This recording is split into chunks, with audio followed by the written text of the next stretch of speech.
Following the Miami Heat's massive trade to acquire Terry Rozier from the Charlotte Hornets, reports are coming out that they are not done and they are targeting two key players. So to break down those players and discuss what reports have surfaced regarding a potential package going back. So stay tuned for all that in this episode. But before we do, quick reminder, hit the subscribe button. We notice a large percentage of you who are watching are not subscribed, about 98%. And we are on the road to 500 subscribers, and we are very, very close. So make sure to scroll down and hit that if you haven't already. Now, Houston, the Heat lost again yesterday, a very unfortunate game. The Rozier debut wasn't great, but we'll put that aside for a little bit and discuss more moves that the Heat want to make, and it kind of makes sense following yesterday's and the past few games' brutal losses. So I have a bunch of reports. Let's start with this one here. There's a few kind of to go over. So NBA Insider expects the Miami Heat to put in calls for Dorian Finney-Smith and Royce O'Neal, and basically just says that they expect calls to go down between those two sides. I'll just get your initial reaction on this before we get into the full report. Decent players. Finney-Smith's a very solid asset. Any contending team would love to have Dorian Finney-Smith on the team. And we'll get into the package that the Nets want for him. That might be scary. But let's get your initial thoughts on the report first. The idea of it is interesting, I'll say. That will be my word of choice, as I don't know if he's really what the Heat need. I know the defense in the paint and just staying around the rim is a huge piece of it. Giving Bam a good break with Kevin Love missing as much time as he's missed with injuries and just really age. It's going to be interesting. He could be a good guy just to hold up some minutes. Again, it'll be interesting to see what the Heat do, and we'll get into the trade package in just a minute. Yeah, it's obviously not as exciting as the Terry Rozier one. He's an interesting guy. And this article basically goes to say that Finney-Smith, obviously he's 30 years old, and he's a 3-and-D piece for a contending team. He's shooting 38% from three, averaging 9 points, 5 rebounds. And then Royce O'Neal, on the other hand, is also 30. He's kind of the same, but a little bit worse this season than he was in the past. And Finney-Smith is definitely the more interesting option here. He does play power forward. He started about 29 of his 40 games.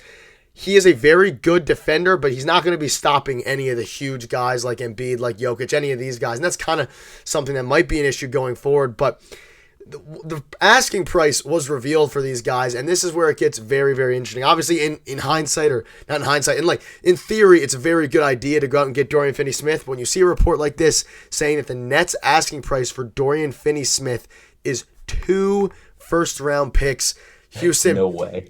That's obviously more than we gave up for Terry Rozier. We gave up 1 pick and salary and Kyle Lowry, and Rozier would be the more valuable player in theory.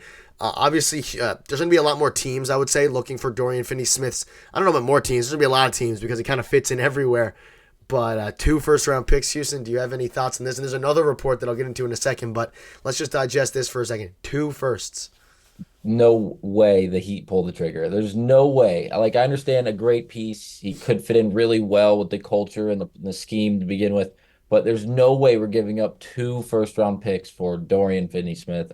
There's no way it can happen. Like, his shot percentage is pretty good that's really the best thing you can take from his game this year, at least. Again, he's not blowing you away on the numbers. There's just no way. I just can't find a world where the Miami Heat do that. Yeah, I don't know if the Heat do that. I don't know if any team around the league really does that. And we can get into a potential package. And this isn't even including Royce O'Neal. And I don't know if that would change your opinion. 2 picks for Royce O'Neal and Finney-Smith. It probably doesn't change it too much. But an interesting report came out today basically saying that, this is up to you whether you want to believe it. It's not one of the most notable reporters, but it came out saying, was told this morning that the Heat are basically offering Caleb Martin, a vet minimum filler, and 1 second-round pick for Finney-Smith, and that the Nets want Nikola Jovic added to get serious about discussions. So far, the Heat have been hesitant prior discussing it internally. Now, I want to ask you, Houston, we can have a discussion about this, as well. Leave it in the comment section. Would you be willing to give up a package like Caleb Martin, vet minimum, and a second-round pick for Caleb Martin? And then I'll ask you again about Jovic. What are your thoughts on that package? A bit more realistic. Salary, Caleb Martin, and a second, even though Caleb Martin is, I feel like he's been a Heat lifer. It does feel that way. Honestly, I wouldn't mind seeing Caleb Martin moved. Now, him a second-round pick for Dorian Finney-Smith. I think Brooklyn is considered winning that trade if that's exactly how it goes down, in my opinion at least. It is going to be interesting, again, because he is such a valuable piece in Brooklyn's mind, and their price tag is so steep. It'll be interesting. I don't know. Caleb Martin on the move, I'm okay with. I'd actually enjoy seeing that depending on what we got back, but if that's the trade that goes down to Brooklyn, we are the loser in that trade, in my opinion. Yeah, it's an interesting one. And obviously, Caleb Martin's having an okay season, not the best. A lot of Heat fans and reporters out there think that he should be moved. And, I mean, that's the offer that they have right now for Dorian Finney-Smith. And Dorian Finney's obviously a very solid player. And let me ask you this.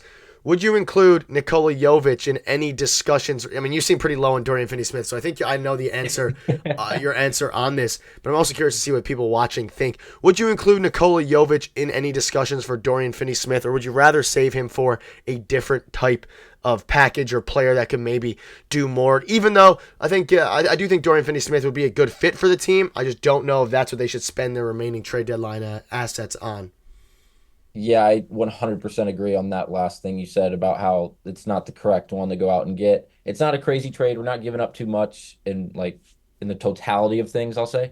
But yeah, no way. And if Jovic is involved in that, again, we were losing the trade just giving up Caleb Martin in a second round pick, in my opinion. If we add Jovic to it, again, we're just in a deeper hole, in my opinion. Another young piece that really holds a lot of value, if you really think about it, because of the age and the upside when you look at his game and his ability to play the game of basketball.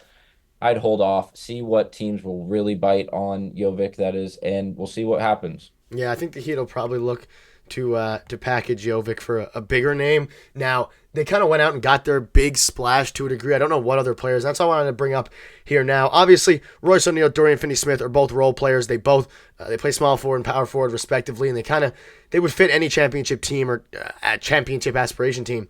Do you have any players in mind that you would be willing to go for now after the Terry Rozier signing, or do you think that it's just going to be little plug-and-play pieces like, I mean, a Dorian Finney-Smith or a PJ Tucker out there? Obviously, would cost a lot less. I discussed him in a previous video. If you want to go further in depth, he would cost probably 1 second-round pick, if that. But at the same time, he's only averaging 2 points a game this season, not playing very much at all, whereas Dorian's a much better player at this point of their career. But you can make the argument that if you just need a veteran presence guy, maybe PJ is the one to go after. Any quick thoughts? PJ Tucker is the man. I was going to bring him up. If you didn't, I don't know why there's so much speculation around Dorian Finney-Smith and Royce O'Neal. If their price tag is so steep, at least Finney-Smith's, look at his numbers. I know PJ Tucker hasn't played in almost like an entire month and a half now, but the Clippers are on a run. They whatever they're doing is working, and it's working really well. They've been playing extremely good, especially over the month of December, and now we're halfway in the January, or two-thirds of the way through January, and they're still rolling. PJ Tucker isn't playing any minutes over there. It's not like they're going to make you give up way too much. I think you can get him for barely anything, like you said, a second round pick, if that. And he would play Finney-Smith's role, if not better. He's willing and able to play defense. He can make an open three, and he's a leader. He's been here. He's done that. When he played Miami just a few years ago, he was stellar. We didn't have the money that he wanted, so he walked to Philly. It's going to be interesting. I really, really like PJ Tucker out of everyone available, though. Interesting. So let us know what your thoughts are in the comment section on that. Or would you like the Heat to go out and pay the price for a guy like Dorian Finney-Smith? That'll wrap it up. Thank you guys for watching. See you tomorrow.